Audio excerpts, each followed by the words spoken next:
Hello everyone, today we're looking at Pettit's Racing Blow-Off Upgrade Kit for the RX-7 FD. And I'm really pumped up because this thing looks really well built. This is like CNC'd, real metal. I'm super excited because this is an actual real blow-off design compared to the plasticky thing that you got on the RX-7.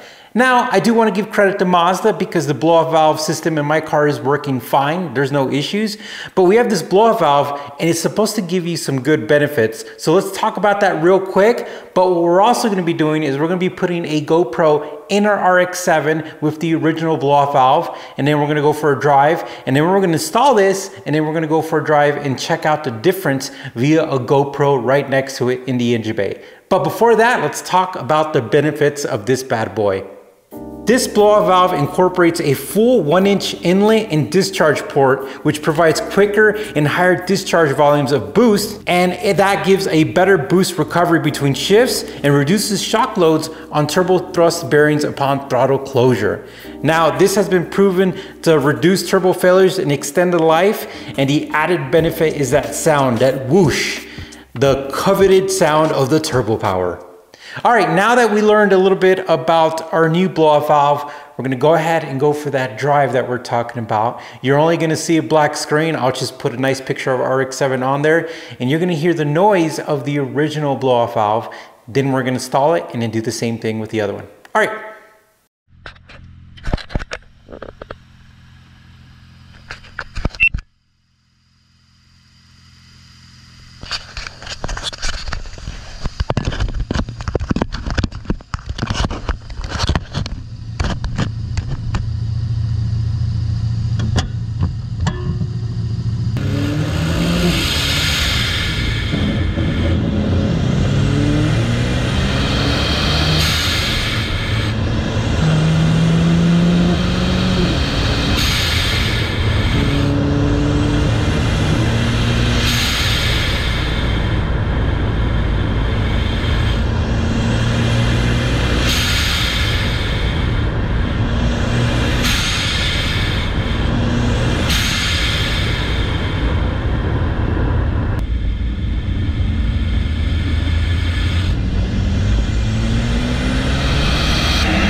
All right, now you got a sample clip of the OEM blow-off valve. We're now gonna install this bad boy.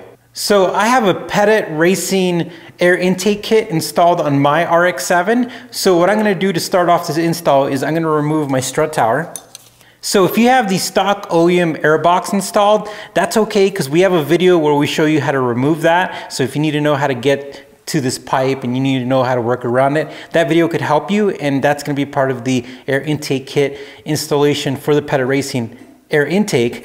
But on this particular setup, all I'm going to do is literally remove this whole little assembly. I'm going to move this pipe out, or hose, and then I'm going to get to this one, pull it back, and I'm going to go ahead and loosen up this clamp. And then now I could pull out this hose, and that's gonna allow me to get to the blow-off valve right here, okay? And the vacuum source is gonna be connected right here, so we're gonna remove that as well. And I'm gonna use some pliers to get this off. I have to give you a warning. If your hose is stuck on there, which it might be if it's the original one, I had to cut mine. I used a heat gun and I cut it off. It was a pain in the butt. This hose right here is actually a brand new hose. So I just want to give you guys heads up that this hose could be brittle and stuck on there. For me, it's a brand new hose, so it should just come right off. Just like that. And the whole original OEM assembly is going to come right out. Okay, so in the instructions it says that you might have to trim this to get a better fitment. So when I put this over the nipple, there's a kink right here. And even if we cut that, I feel like the kink would still be there because it almost needs a 90-degree angle. The only thing I think of is if you had the blow-off valve right here, then there's not a kink, but anytime you start to maneuver it, there's a kink that develops here. So I could see where maybe the blow-off valve could sit over here. I'm gonna go look at the instructions and see if that's the case. All right, people, so after doing this and look at the instructions, I think I got it. So I went ahead and put the clamps back here. We haven't tightened them down. There's not a kink anymore, which is good. And we have it running along right here by the relays. And I have it facing down. And I think that's it. I think we're gonna tighten down these clamps. And I'm gonna remove these little caps. And then I'm going to route this underneath here, but I'm gonna make sure that I connect this before I put everything in. And then I'm gonna cut this a little shorter because we have a lot of line, and then connect it to the actual vacuum source. All right, we got the blow-off valve installed. We've got everything put back together, and now it is time to go do a test drive.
All right, we're back from the test drive, and we definitely have some feedback. So right when we pulled out of the driveway, I noticed that we didn't have a lot of noise in the lower RPM, lower boost range. I would say that the OEM valve would open up pretty much, I would say, at 1, 2, 3, 4 PSI. I mean, you definitely heard a lot of noises at all times. And I definitely know the difference between the CRV and the air pump noise.